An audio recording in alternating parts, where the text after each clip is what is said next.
सभी विद्यार्थियों को एक बार मेरा फिर से नमस्कार। मैं Surya Prakash Bora genius model senior secondary school से आज हमारी जो कक्षा है वो कक्षा 10 के लिए व्याकरण का एक बहुत ही इंटरेस्टिंग और बहुत ही आसान सा एक शीर्षक है, वो है कारक। संस्कृत में इसको बोलते हैं कारकम।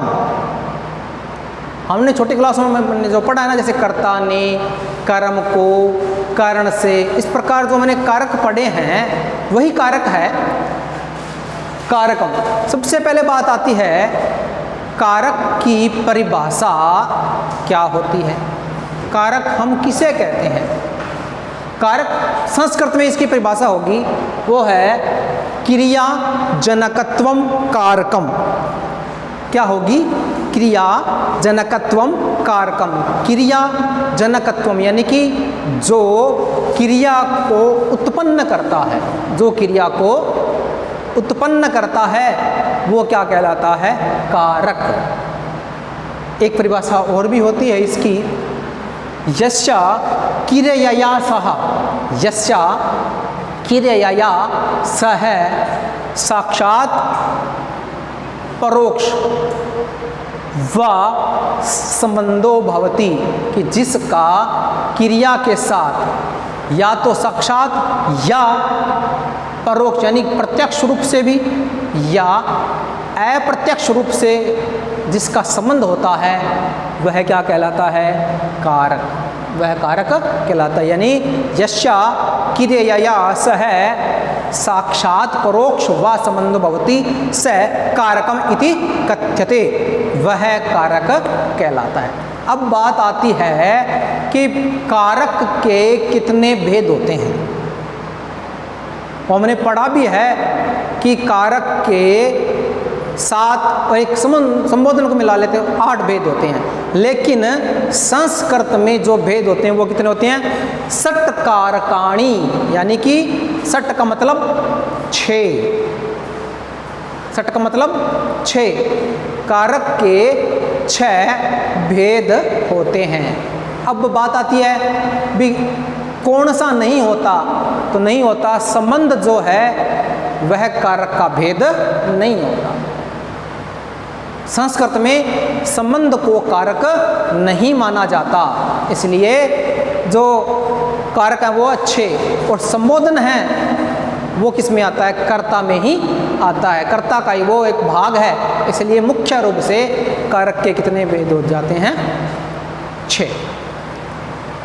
फिर जो हिंदी में जो कारक हैं वही हमारे संस्कृत में क्या कहलाती हैं? विभक्तियाँ। 7 विभक्तियाँ एक संबोधन होता है, और वही कारक क्या कहलाते हैं? विभक्ति कहलाते हैं। इसमें प्रश्न जो अपने पाठ्यक्रम में आता है वह 2 नंबर का आता है। एक वाक्य हमको दिया जाता है और उस वाक्य के नीचे रेखांकित किया होता है, और उसमें अपने को बताना होता है कि इस पद में कौन सी विभक्ति है और कौन सा कारण है। तो हम कारण और विभक्ति तभी बता पाएंगे जब हमको उन विभक्तियों का ज्ञान होगा। तो आज हम इसी पे एक चर्चा करेंगे कि कब कब कहाँ कहाँ किस विभक्ति का प्रयोग किया जाता है, तो कौन सी परिस्थितियाँ हैं जहाँ इन विभक्तियों का प्रयोग किया जाता है। तो जैसा कि हम सभी जानते हैं कि सबसे पहली जो विभक्ति होती है वो विभक्ति होती है अपनी प्रथमा विभक्ति होती है। अब बात करते हैं प्रथमा विभक्ति का प्रयोग कहाँ कहाँ किया जाता है। हालांकि इसके प्रयोग बहुत हैं, लेकिन अपने पाठ्यक्रम में अपने को 2 ही इसके प्रयोग करने हैं। उसमें पहला है कर्ता। सबसे पहला भाग है कर्ता, कि जहाँ भी कर्ता होगा, कर्ता में हमेशा प्रथमा विभक्ति का प्रयोग किया जाएगा। अब बात आती है कर्ता किसे कहते हैं? कर्ता कौन होता है? कर्ता कौन होता है? जो क्रिया को करता है, जैसे पढ़ना, लिखना, भागना, चलना, फिरना, ये सब क्रियाएं हैं, इनको करने वाला है जो भी होगा वो क्या कहलाएगा? कर्ता।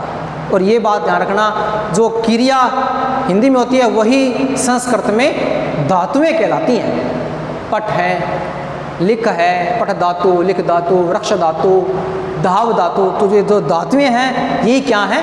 क्रिया है। और इन्हीं क्रियाओं को करने वाला क्या कहलाएगा? कर्ता कहलाएगा। तो पहला जो अपनी परिस्थिति है वो है कर्ता।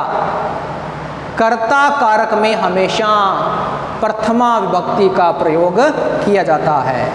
जैसे मैंने एक लिखा है रामः पठति, रामः पठति, तो पठति इसमें क्रिया हो गई और इस क्रिया को करने वाला कौन है? रामः। राम है ना, राम है, क्रिया करने वाला राम है, तो राम क्या हो गया? कर्ता हो गया। और कर्ता है इसलिए विभक्ति कौन सी आ जाएगी इसमें? राम में प्रथमा विभक्ति। और ये पूरा मान लो ये प्रश्न आ गया राम पठते, अपने को राम में कारक बताना है, विभक्ति बतानी है, कौन सी होगी?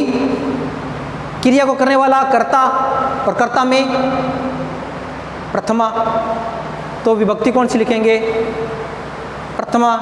कारण क्या लिखेंगे? कारण क्या है? इसमें प्रथमा विभक्ति क्यों है? क्यों? क्योंकि यह कर्ता है। तो कैसे लिखेंगे? विभक्ति तो आ जाएगी प्रथमा और कारण क्या आ जाएगा? कर्ता योगे। कर्ता के योग में प्रथमा विभक्ति का प्रयोग किया जाता है। फिर दूसरा जो है वो है इति। इति शब्द होगा, जहाँ पर भी इति शब्द लिखा हुआ होगा वहाँ पर हमेशा प्रथमा विभक्ति ही आएगी। जैसे एक वाक्य लिखा है वयम इमं मोहन इति नामनी जानीम, तो मोहन के नीचे अंडरलाइन किया हुआ है। मोहन कौन सी विभक्ति होगी? प्रथमा। कारण, कारण ये देखो इसमें इति शब्द लिखा हुआ है, इति शब्द आ गया। इति शब्द आने के कारण इसमें प्रथमा विभक्ति आ गई। मुख्यतः अपने को प्रथमा विभक्ति के दो ही नियम करने हैं, एक तो कर्ता कारक के योग में और एक है इति शब्द के योग में, दो ही याद करने हैं। ठीक है। उसके बाद में अपने आती है द्वितीया विभक्ति। द्वितीय विभक्ति में बहुत सारे नियम हैं, उसमें से पहला जो नियम है वह है कर्म योगी। कर्म के योग में द्वितीय विभक्ति का प्रयोग किया जाता है। कर्म क्या होता है? कर्ता जो काम करता है, कर्ता जो काम करता है वो क्या कहलाता है?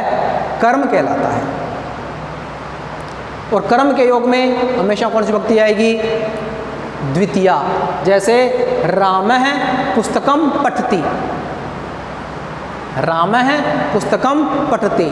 अब इस वाक्य में राम तो कर्ता हो गया, क्रिया हो गई पठति, और राम काम क्या कर रहा है? राम काम कर रहा है, पुस्तक पढ़ने का काम कर रहा है। तो पुस्तक पढ़ना की पुस्तक क्या हो गई?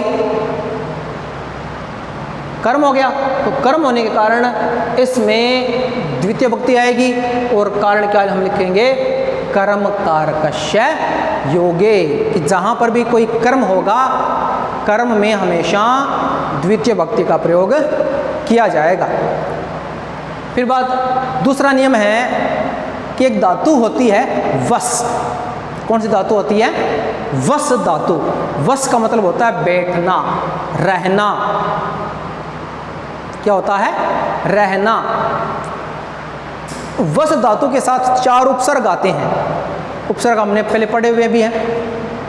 वस धातु के पहले चार उपसर्ग है। एक तो है उप, आ, अनु और अधि।